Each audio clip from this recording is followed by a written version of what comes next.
चोरी भी केवल धन की नहीं होती है, चोरी अनेक क्रियाओं की होती है। चोरी किसी के ज्ञान की भी होती है। ज्ञान की चोरी का मतलब कैसे? ज्ञान की चोरी तो आप कहेंगे ये कैसे हो सकता है?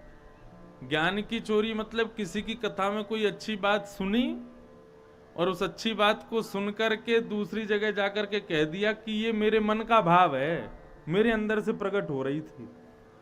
ये भी एक चोरी है। किसी की कला को उससे सीख करके उसको अपना बताना, ये भी एक चोरी का स्वरूप है, स्वभाव है। केवल धन की चोरी ही चोरी नहीं है, चोरी के भी अनेक रूप होते हैं।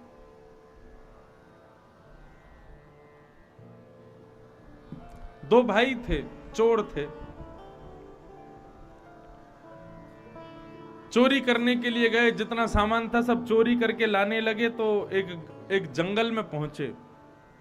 उस जंगल में जाकर के दोनों के मन में भाव आया कि भैया इतना सारा सामान चोरी करके जा रहे हैं, भूख लग रही है, कुछ खाने को चाहिए। तो एक भाई बोला तू एक काम कर, तू यहां पर सारे सामान के साथ रुक, मैं कुछ पैसे लेकर के आगे के गांव में जाता हूं, वहां से कुछ खरीद के ले आता हूं खाने पीने का सामान, और यहां बैठ करके दोनों खाएंगे। बोला ठीक है। तो एक भाई सामान के पास रुक गया, दूसरा भाई आगे गांव के बाजार में गया। बाजार से जाके बहुत सारी सामग्री खरीद करके ले आया। अब यहां जो सामान के पास बैठा था वो मन ही मन विचार कर रहा था सामान को देखते देखते कि अब वो बड़ा भाई आ जाएगा तो बड़े भाई को भी इसमें से हिस्सा देना पड़ेगा। इतना सारा धन है, यदि अकेले मुझको मिल गया होता तो दोबारा कभी जीवन में चोरी नहीं करनी पड़ती। लेकिन अब वो छोटा भाई आएगा तो उसको आधा देना पड़ेगा, अब आधा उसको देना पड़ेगा, कुछ समय बाद फिर चोरी करनी पड़ेगी। ऐसा क्या करूं कि उसको देना ना पड़े, सारा मेरा ही हो जाए। तो उसने क्या किया, तलवार लेकर के पेड़ के ऊपर चढ़ गया। बोले बड़ा भाई जब सामान भोजन पानी लेके आएगा ना, ऊपर से चुपके से कूद करके तलवार से उसका सर धड़ से अलग कर दूंगा, वो मर जाएगा, सारा धन मेरा हो जाएगा। अब दूसरा भाई जो भोजन लेने के लिए गया था, उसने जब भोजन को देखा तो उससे रुका नहीं गया, उसने वहीं बैठ के सारा भोजन कर लिया। अब अपने छोटे भाई के लिए भोजन लेके जा रहा था तो मन ही मन विचार कर रहा था कि अब वहां जाऊंगा, वो भोजन देके फिर घर जाके बंटवारा करना पड़ेगा, आधी वस्तु उसको देनी पड़ेगी, आधी खुद के पास, ऐसा क्या करूं सब मेरे पास ही रह जाए। तो वो क्या करता है, जो भोजन खरीद के ले जा रहा था उसी भोजन में जहर मिला देता है और जहर मिला करके ले जाता है। बोले कि इसको खा लेगा, मर जाएगा, सारी संपत्ति मेरी रहेगी। जैसे ही पहुंचा, ऊपर से छोटे भाई ने हमला बोल दिया, तलवार चला करके उसको जान से मार दिया। अब बड़ा भाई मर गया, छोटा भाई बड़ा खुश, सारी संपत्ति मेरी हो गई। संपत्ति उठा करके चलने लगा, तभी उसने देखा अरे भाई भोजन लाया था, इसको तो खा लूं। जैसे भोजन खोल करके खाया तो वो भी मर गया, क्योंकि उसमें जहर मिला था। अस्तेयम मतलब केवल चोरी नहीं होती है, अस्तेयम का मतलब होता है अपने विवेक से शून्य हो जाना, अपनी बुद्धि को भ्रष्ट कर देना। आपने एक वस्तु को भी यदि छल के साथ में उसका प्रयोग करना शुरू किया तो वो वस्तु आपकी बुद्धि की दीर्घता को, आपकी बुद्धि की श्रेष्ठता को नष्ट कर देगी। चोरी केवल क्रिया से नहीं होती, मन से भी होती है। चोरी केवल की नहीं जाती, आप मन में विचार भी यदि कर लो कि भाई कितना धन संपत्ति है, भगवान ये मेरे पास आ जाता, काश ये मेरा हो जाता, काश ऐसा विचार करना मात्र भी मानसिक चोरी है, वो भी आपकी बुद्धि को भ्रष्ट कर सकता है। इसलिए अस्तेयम, इससे बचो। धृति क्षमा दमोस्तेयम, ये क्या है? 4 लक्षण। कितने और बचे? 6 और बचे।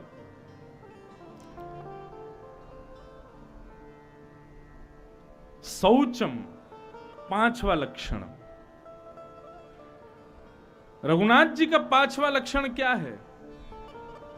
रघुनाथ जी का 5वां लक्षण है पवित्रता, शौचम। रघुनाथ जी खूब पवित्र रहते हैं। अब आपके क्षेत्र की बात है तो कहने में कोई अतिशयोक्ति नहीं है, और बोल दी जाए तो अच्छी है यदि कुछ सीखने को मिले तो। कल रात्रि श्री बागेश्वर धाम वाले महाराज जी के संग बैठे थे बागेश्वर में, तो कई सुबह कल 5-6 घंटे बैठ करके चर्चा हुई, उनसे बहुत सारी बातें पूछी।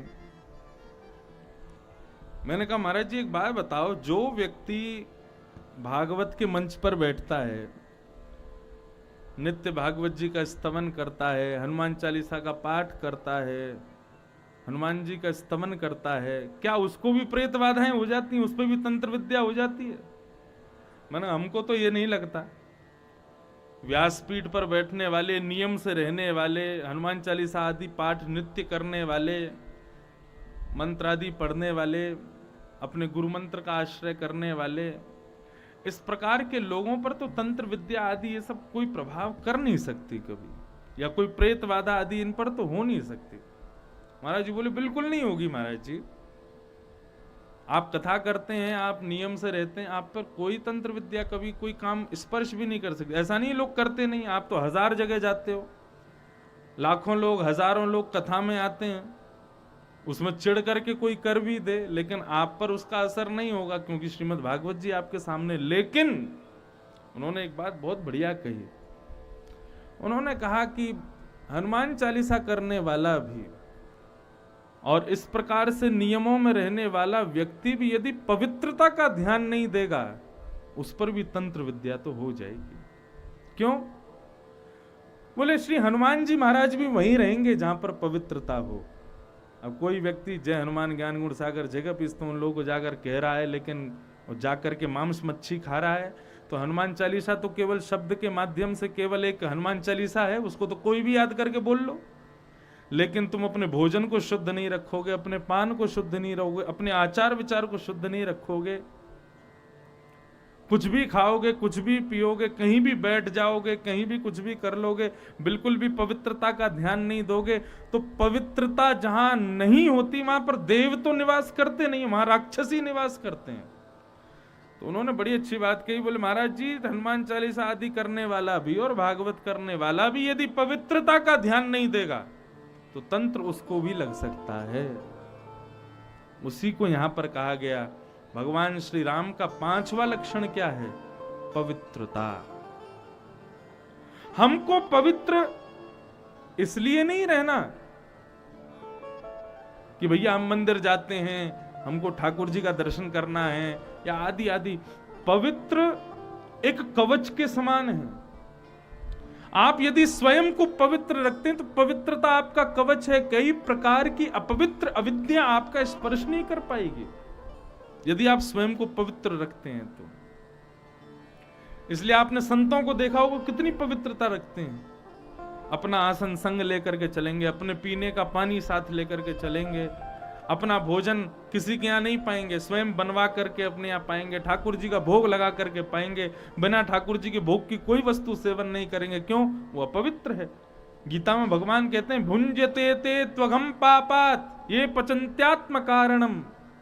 जो अपने लिए भोजन बनाते हैं वो अपने पाप को बना रहे हैं। रसोई घर में क्या बन रहा है? बोले खाना बन रहा है। किसके लिए बन रहा है? बोले हमारे लिए बन रहा है। तो बोले उनके लिए पाप बन रहा है वो। लेकिन जो कहें रसोई में क्या बन रहा है? बोले ठाकुर जी के लिए भोग बन रहा है।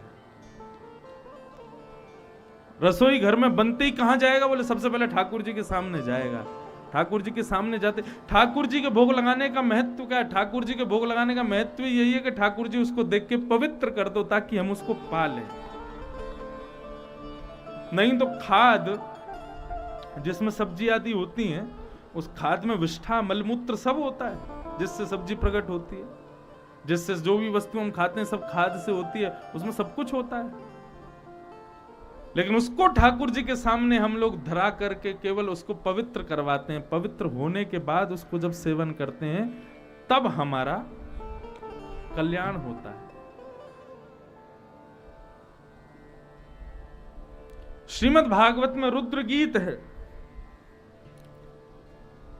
और उस रुद्र गीत में भगवान शिव कहते हैं सुधौ च वसते लक्ष्मी। सुधौ च वशते ज्ञानम, सुधौ च वशते कृष्ण। जहां शुद्धता है वहां पर लक्ष्मी निवास करती है, जहां पर शुद्धता है वहां पर ज्ञान निवास करता है, और जहां पर शुद्धता है वहीं राम निवास करते हैं। अतिरिक्त वहां से सब चले जाते हैं। इसलिए ये पांचवा लक्षण क्या है? शुद्धता। धृति, क्षमा, दम, अस्तेय और शौचम, पवित्रता। 5 लक्षण हो गए। छठवां लक्षण क्या है? इंद्रिय निग्रह। अपनी इंद्रियों को निग्रह करो, इंद्रियों को वश में रखो, इंद्रियों को बहुत जल्दी मचलने मत दिया करो। महाराज देखी नहीं चाट पकौड़ी तो जीभ में पानी आ जाता है।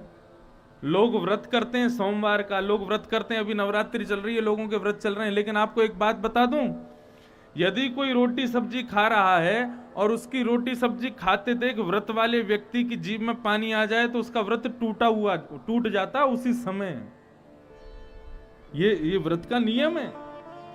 कोई रोटी सब्जी खा रहा है, कोई चाट पकौड़ी खा रहा है, या कोई कुछ भी खा रहा है, उसकी वस्तु को देख करके और आपने अपने होठों को चाट लिया, या फिर आपकी जीभ में पानी आ गया, आपका गला सूख गया, आपके मन में इच्छा होगी कि कब खाऊं, तब आप सोचो अरे नवरात्रि कब पूरी होगी। जैसी नवरात्रि पूरी होगी सबसे पहले ढकेल पे आके यही खाऊंगा, उसी समय आपका व्रत टूट जाता है। इंद्रिय निग्रह।